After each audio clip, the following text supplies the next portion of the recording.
So in the box here is a 12-inch PowerBook G4. I don't even know anything about it. It could be anything from a 1 GHz to a 1.5. I'm not sure of the specs, but I do know it's either 1 or 1.33 or 1.5 because it had the little DVI port on the side. This is the first time I'm opening it up. It's in this box here. Let's have a look. So the thing itself is apparently the hard drive is dead, and apparently also the battery is too, but I should be able to just get it to power on and that. But as far as I'm aware, it is actually in perfect cosmetic condition, so I've been told. There's the packaging there. Let's try and dig into this. I'll have to get a knife.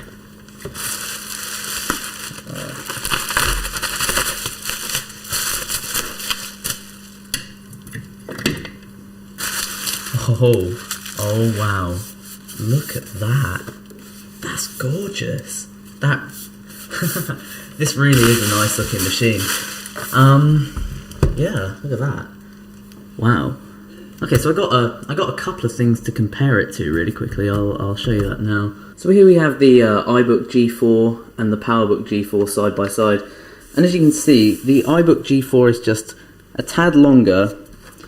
It's also a tad thicker as well, if you look at that. And if we put this on top of here, you can also see that it's just, in every single dimension, it's actually smaller. Let's just go ahead and open these two up. Also, another thing about the PowerBook is that the latch on the PowerBook, unlike my iBook, actually works. If I can open it up. Wow, look at that. That is beautiful. And we've got the iBook as well. The latch on that doesn't work, so I'm holding it together with Velcro. And yeah, as you can see, there they are side by side. Obviously, this is the professional version of this. So this was cheaper at the time, and this was more expensive. But you can actually just see, like looking at these things and the way they're built, you can definitely tell which one is the more expensive one. Which is funny actually, because this one costs more to buy, but this one is broken. So yeah, we'll see to that. Just another little thing for comparison. Here's the 2012 MacBook Pro next to the 2003 to 2006. I'm not really sure which one. PowerBook G4. They're both the smallest of the range. For some reason, I do actually prefer the PowerBook, just because I prefer the kind of square screen, and I like the way that it looks, I guess. Also, one thing I've got to note on this is that the hinge is actually stiffer than the one on my MacBook, which is incredible. That's really good news. Now I'm looking at this here. I can see it could probably do with a bit of a cleanup, but all of this is just really just dirt on the case. Everything on here is in absolutely immaculate condition. Includes everything on the lid as well. Not a single scratch. The only scratch I can find is that one there, and that's the only scratch on the entire machine. We can see our ports on the side. We got our power, 56k modem, Ethernet, Firewire 400, two USB 2.0, or maybe they're 1.0, I'm not really sure, 1.1. And there's a DVI, headphones, and an input line in, and there's also a lock as well, just in case you want to secure it to a desk. It's got the little vent on the side there. There's the button to open up the display, and as you can see there's no optical drive because only the 15 and the 17-inch models have the optical drives on the front. So on this side here you'll find a whole load of nothing as well, apart from the massive DVD drive. On the back, unlike the similar looking iBook, this has got two vents, one here, one there, and it's also got this massive vent right at the bottom here, even though the fan, if you look, only actually comes out of here. So yeah. So it has been reported that the battery in this machine is dead. So is the hard drive. So I'm just going to plug it in and see if it boots up. It should do. So yeah, it's all plugged in now. I'll have a look on the bottom just to see if the battery is charging or whatever. Is that plugged in? That's turned in. Oh, yep, there's a little flashing LED on there. So we know we've got some life in the power circuit at least. So I guess now all we got to do is just press the power button and see if it turns on. Hey.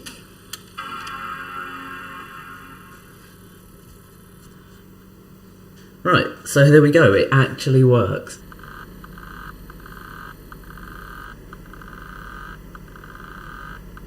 So the hard drive is actually making a clicking noise as if it's attempting to spin up, but of course it can't. So as you can see there on the screen, it just went away, but as you could see there on the screen, hang on, let's try and bring it back.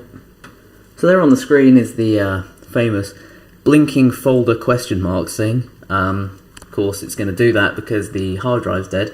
So I did actually know this when I got it, obviously. So I am going to work on replacing that at some point in the future. But for now, I just got the computer because it was in such fantastic condition. And it's also got the DVI port on the side, which means I think, I don't know, but I think that the motherboards are compatible with newer models, so I could, if it's not a 1.5, which I'm pretty sure it isn't, I mean, how lucky would that be?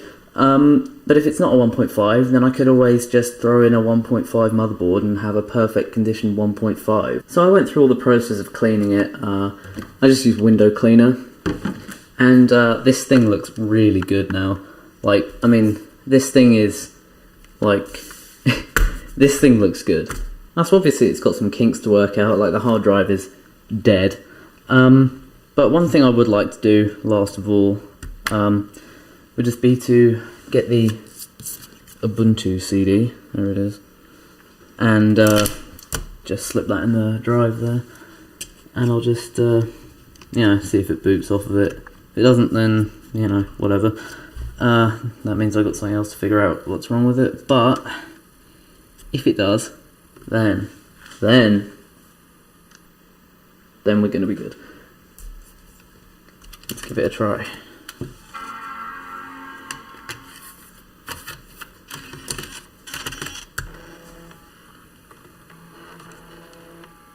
Actually, no, let's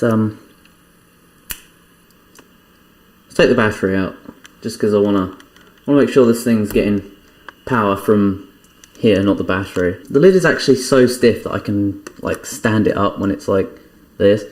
So I'm just gonna put the fork in, turn that comes out, then pull the battery out.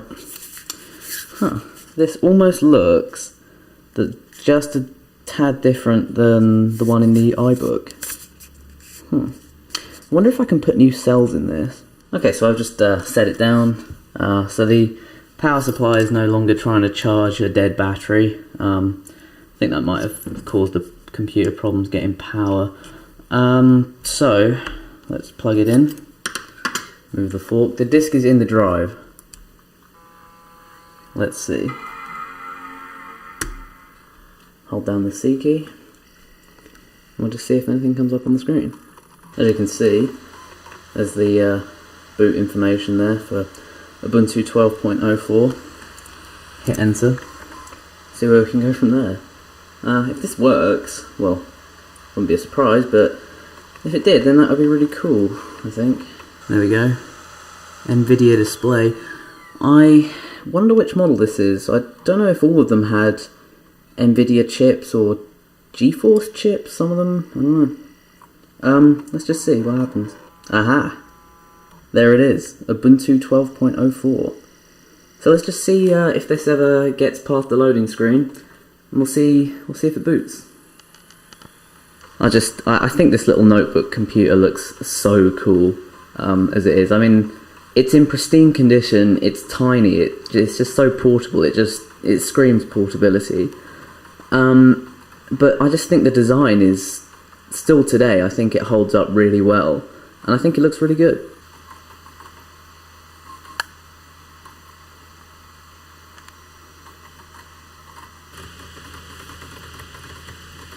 There's a cursor on the screen now. Yep, we can move it around with the trackpad. That looks good.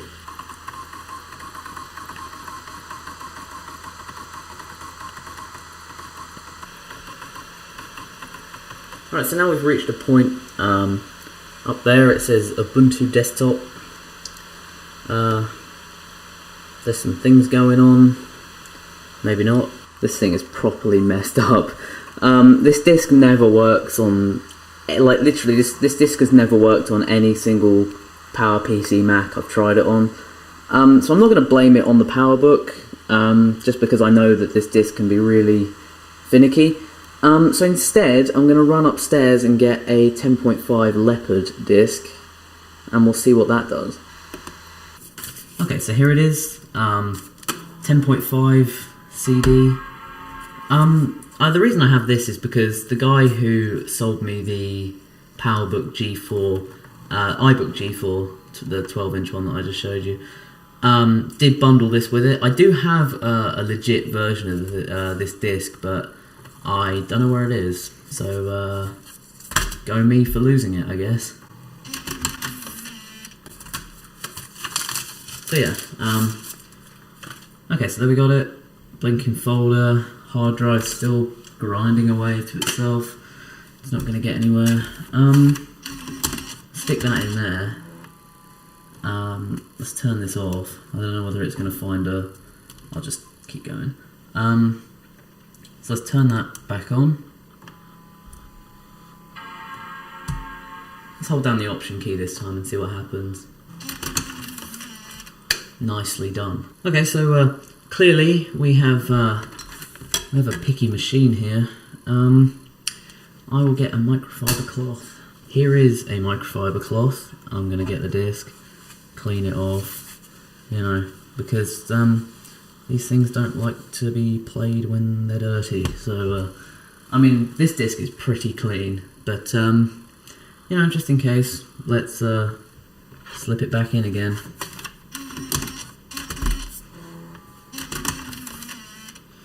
Okay, that was good.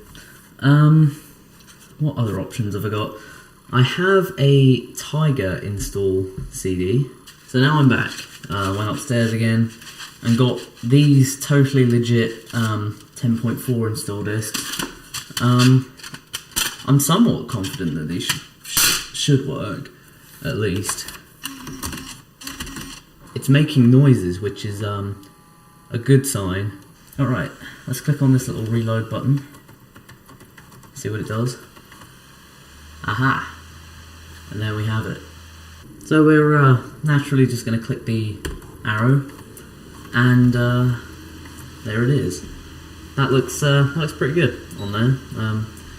Shows a sign of life. It hasn't died yet. And it's now booting up. The thing has actually booted up onto the disc, seemingly with no trouble. Let's click on that, and you know what? Just for the hell of it, I'm gonna go to disk utility, just because I feel like it, and not because there's any practical reason behind that. Because the hard drive in here does sound absolutely shot to bits. You can see here, or maybe not. You can see here, there is no hard drive being recognised by the machine. Kind of expected that, but the fact is, it works. Like, the thing actually works. Like, you know, it's, oh God, you can't go to about this Mac, how annoying. Alright, but, as we can see here, the computer works, and it's in a perfectly reasonable, serviceable state. So yeah, I think the next thing to do with it is a hard drive replacement, and that should be a fun video to do. So yeah, thanks for watching.